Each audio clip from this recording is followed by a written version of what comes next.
আসসালামু আলাইকুম ওরহমতুল্লাহ। আমি সাইফুল কবিরাজ আপনাদের সাথে আছি, আপনাদের পাশে আছি। আজকে আমি আপনাদের সামনে এমন একটি মহা শক্তিশালী মহাব্বতের পাগলা কুত্তা বানানোর জন্য, কুত্তা পাগল বানানোর জন্য বশীকরণ নিয়ে আসলাম। আপনার ভালোবাসার মানুষ কি আপনাকে ছেড়ে চলে গেছে? দূরে কোথাও চলে গেছে? অন্য আরেকজনের কাছে চলে গেছে? খোদার কসম কইরা কইলাম, তাকে আসতে হবে। যদি সঠিকভাবে কাজ করেন, আসন দিয়া কাজ করেন, খোদার কসম কইরা কইলাম, এমন একটা মারাত্মক শক্তিশালী নকশা, মারাত্মক পাওয়ারফুল একটি নকশা কাজ করার সঙ্গে সঙ্গে কাজ হবে। সরাসরি আমি কিতাবের থেকে তুলে ধরছি, নিয়ম সহ তুলে ধরছি। নিয়ম কারণ কিন্তু ওখানে দেওয়া আছে, আপনারা পড়তে পারবেন না। কিভাবে আমি বলে দিতেছি।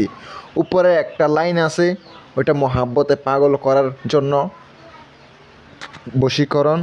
নিচের একটা, উপরের একবারে উপরে নকশার উপরে একটা লাইন লম্বা দেখতে পাচ্ছেন, ওইটা হচ্ছে নিয়ম। আপনারা যারা পড়তে পারেন ওই নিয়মটা পড়ে নেবেন। এর নিচে আর যেগুলো আছে ওগুলা সব নকশা, ওগুলো আপনাকে লিখিত হবে। কিভাবে বলে দিতেছি, মনোযোগ দিয়ে শোনেন। ধরুন আপনার একজন ব্যক্তির সাথে সম্পর্ক ছিল, ওই ব্যক্তি আপনার সাথে আর কথা বলে না, সম্পর্ক ছেড়ে চলে গেছে। তাকে মন ঘুরানোর জন্য, তাকে ফেরানোর জন্য, আপনার কাছে আনার জন্য, কুত্তা পাগল বানানোর জন্য আমার বিদ্যাটা একবার ব্যবহার করবেন। আপনারা আমার কণ্ঠ শুনে কাজ করতে হবে না, আমার কথা শুনে কাজ করতে হবে না।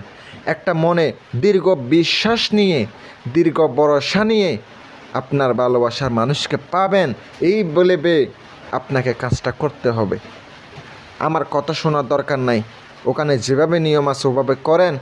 যদি আল্লাহ পাক আপনার উপর রহম করে, করুণা করে, দয়া করে, ওই ব্যক্তি আপনার কাছে আসতে বাধ্য হবে।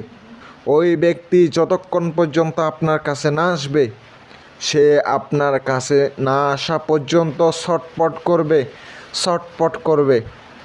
এটা সিম্পল একটা নিয়ম, সাধারণ একটা নিয়ম লিখে আছে। কি লিখে আছে আমি একটু সুন্দর করে বলতেছি। অনেকে অনেক কবিরাজের কাছে গেছেন, অনেক কাজ করাইছেন, কোনো কাজের ফলাফল পান নাই, কাজ কইরা দেয় নাই, কবিরাজ টাকা মাইরা দিছে। শেষ ভরসা হিসাবে আমার কাছে একবার কাজ করেন। আমি দীর্ঘ বিশ্বাস নিয়ে বলতে পারি, যদি আল্লাহ পাক চাই, আল্লাহ পাক রহম করে, দয়া করে, আপনার কাছে আমি করে দেব ইনশাল্লাহ।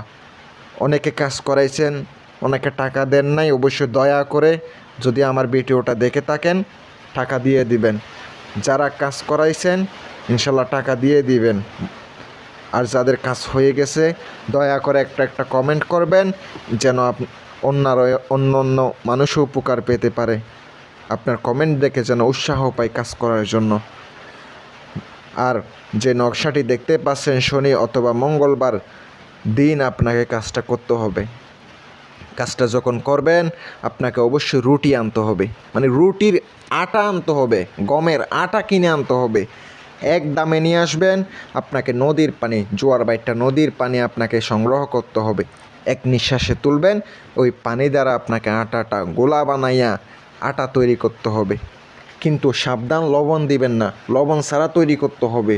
তারপর আপনি সুন্দর করে নকশার নিচে দুইজনের নাম, দুইজনের মায়ের নাম লিখিত হবে। তারপর আপনি ওটা তৈরি করে উপরে আপনি আগে একটু শুকাইয়া নেবেন। ওই আটাটা, ওই রুটিটা চুলার উপরে আপনি শুকাইয়া নেবেন। রুটি যেভাবে তৈরি করে শুকাইয়া নেবেন, ওর উপরে লিখে আপনি কোনো একটা কুকুরকে, মেয়ে হলে মেয়ে কুকুরকে খাওয়াবেন, ছেলে হলে ছেলে কুকুরকে খাওয়াবেন। দীর্ঘ বিশ্বাস নিয়ে বলতে পারি, যদি আপনি এই কাজটা আসন দিয়া করেন, আসনে সম্পূর্ণ বুক তুক দিয়া করেন, সে ব্যক্তি আসতে বাধ্য হবে। সকলে সুস্বাস্থ্য কামনাই করে দোয়া রইল আপনাদের জন্য। নিয়ম কারণ সহ তুলে ধরলাম, পড়েন। আসসালামু আলাইকুম ওয়া রাহমাতুল্লাহ।